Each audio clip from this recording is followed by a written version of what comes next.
Hello friends, welcome to Maya art. நம்ம இன்றைக்கி என்ன பார்க்க போகிறோம்? குஸ்கா.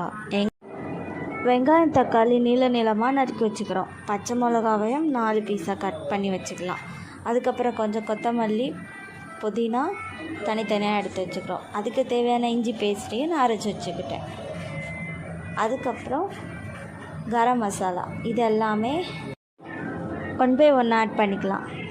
ஃபஸ்ட்டு அரிசி அதுக்கு முன்னாடி ½ அன் ஹவருக்கு முன்னாடியே நல்லா ஊற வச்சு எடுத்துக்கிறோம். ஒரு குக்கரில் ஆயில் விட்டு அதுக்கு தேவையான கரம் மசாலா போட்டு 1 by 1 வறுத்து எடுத்துக்கிறோம். அதுக்கு தேவையான வெங்காயம் போட்டு கோல்டன் ப்ரௌனாக வர்ற வரைக்கும் நல்லா வதக்கி எடுக்கணும். அதுக்கப்புறம் தேவையான தக்காளியும் போட்டு நல்லா மசிச்சு எடுத்துக்கிறேன். தேவையான பச்சை மிளகாவும் போட்டுக்கிறேன்.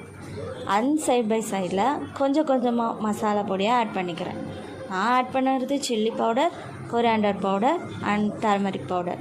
அதுக்கப்புறம்